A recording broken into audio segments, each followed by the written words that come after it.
Le tribunal dit qu'il n'est pas compétent, il ne peut pas parler. Vous voyez bien que ça cache quelque chose de passant. Ça cache quelque chose de blâmable. Et c'est ça le cœur de la fraude. Et aujourd'hui, nous ne devons pas laisser ça. Parce que nous ne pouvons pas aller à une élection, exercer notre pouvoir souverain, sachant qu'on n'a même pas le droit de voir la liste nationale. Elle n'a pas été publiée par l'organe que la loi met en place pour ça, à notre disposition pour nous permettre justement de contrôler les choses et de les corriger avant le jour fatidique où on doit jeter son bulletin de vote dans l'urne. Voilà des choses qui ne sont pas normales.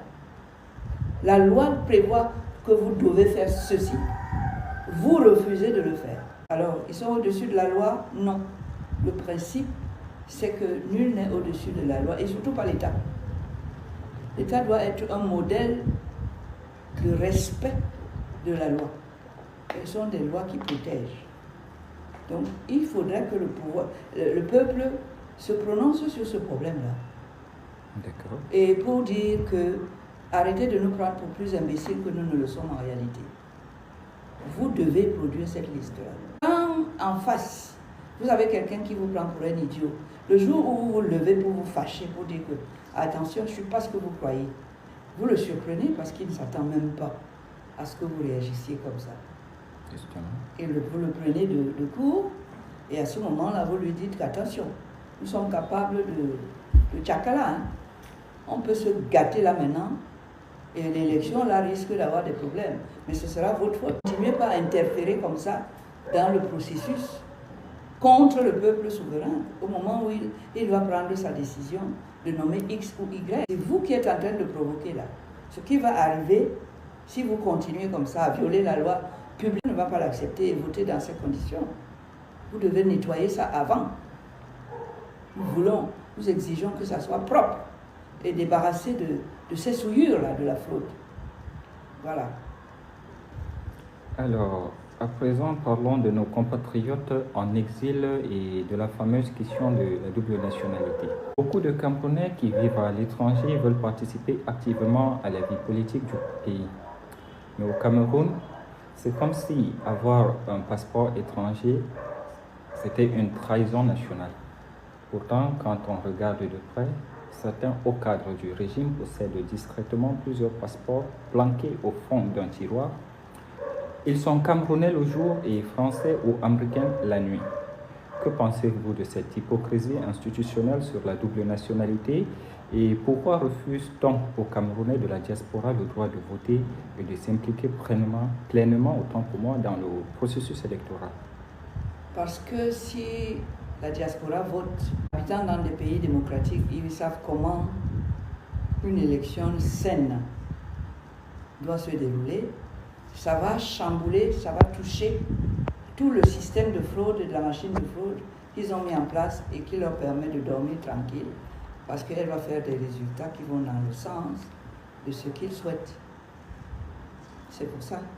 Mais moi, j'ai lancé un appel et je le réitère ici pour que j'attaque cette loi-là avec un collectif de mes confrères avocats.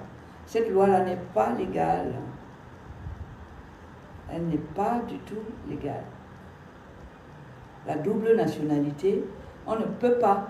Il faut alors interdire les mariages entre étrangers et Camerounais. Vous savez très bien que notre présidente est métisse et que son père est français et blanc. Donc, elle a mis au monde des billas, des enfants billas, parce que c'est dans leur sang, c'est leur maman, leur grand-mère, leur mère, leurs grands-parents qui leur ont donné ça. Vous ne pouvez pas venir avec une loi l'enlever. Il y a beaucoup de Camerounais dans cette situation. Et ils ne font du mal à personne, puisque Madame Biya, c'est la première dame. Ses enfants, ce sont des Biya, des Camerounais, pas Biya. Leur grand-père est français.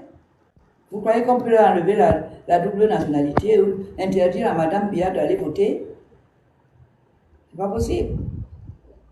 Quasiment pas possible. Souvent, quand il y a le vote, on voit, à la réception, on voit le père, le beau-père du président qui est là, qui boit le champagne avec tout le monde. Parce que c'est la famille. On ne l'élimine pas parce qu'il est français. Il nous a donné un enfant qui s'appelle Chantal, bien, qui est notre première dame. Comment on peut dire demain que les enfants de notre première dame ne sont pas Camerounais parce que leur grand-père est français? Vous voyez, il y a quelque chose qui ne va pas là. Non seulement qui n'est pas juste, mais qui n'est pas légal. Une loi doit concerner tout le monde en même temps. Pas que la loi va être là pour les uns et pas pour les autres. Ce n'est plus une loi. Donc il faut l'attaquer au tribunal.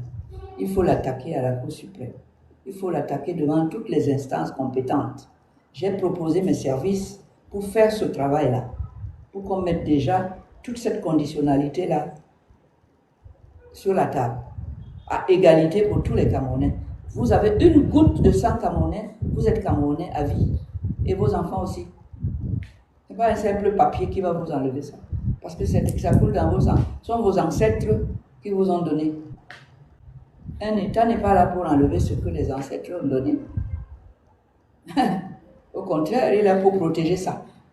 Mais j'ai lancé que donnez-moi la possibilité de lancer cette affaire dans les tribunaux, surtout maintenant, juste avant les élections. Si on veut faire progresser les choses. J'attends, je suis encore capable de servir à ça avant la fin de ce septennat qui va commencer. Peut-être je serai déjà de l'autre côté. Mais ça fait partie des choses que je voudrais vraiment m'assurer que c'est fait, m'engager moi-même à les faire pour libérer le citoyen camerounais de l'injustice et de l'illégalité fondamentale. Alors, avant de continuer, nous avons une question ici sur TikTok. Question. Que pense Maître Alice comme de la montée de l'UNDP et le FSNC dans le septentrion? La montée? Oui. Est-ce que c'est en train de monter? Je ne savais même pas. Est-ce qu'il peut m'expliquer ce que ça veut dire, la montée de l'UNDP? L'UNDP est né au nord, avec Bélé Bouba. On croyait qu'il allait continuer sur la voie du président Biya. Le président avait chassé du pays. Même son cadavre n'est pas là. L'UNDP est allé faire une alliance avec le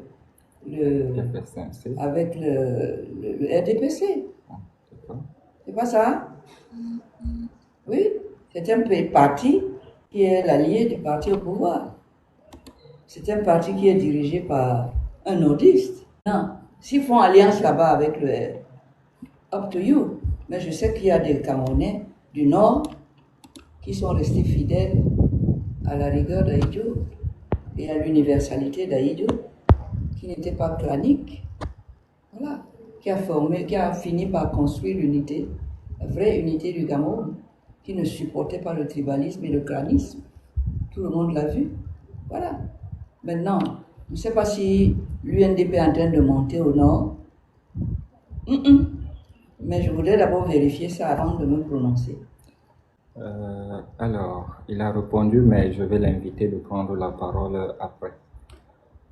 Revenons sur le cas de la diaspora, Maître Alice. Certains disent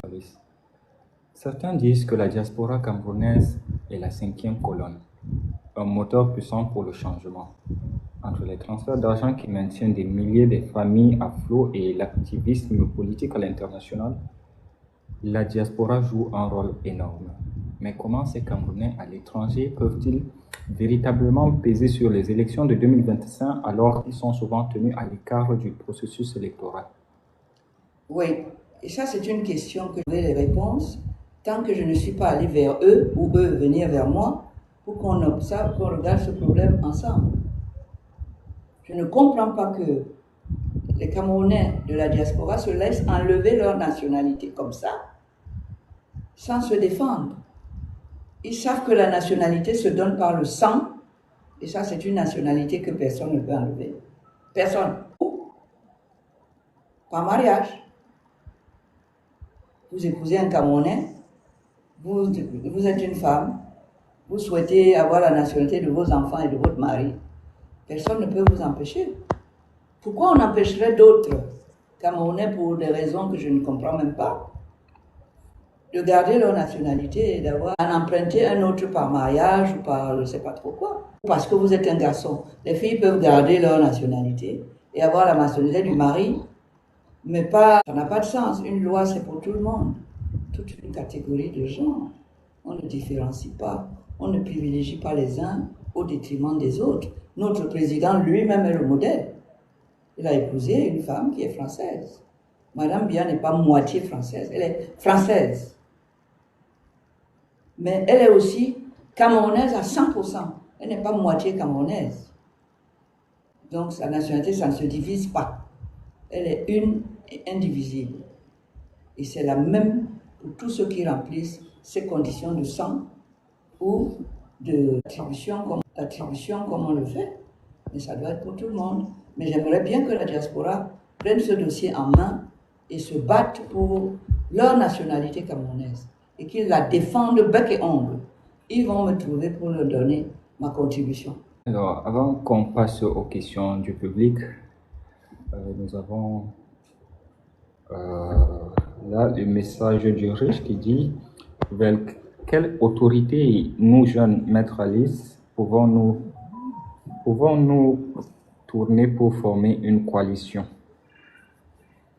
Bon, moi, je n'ai pas compris le sens de sa question. Dans tous les cas, je vais essayer de l'inviter pour qu'il puisse prendre la parole.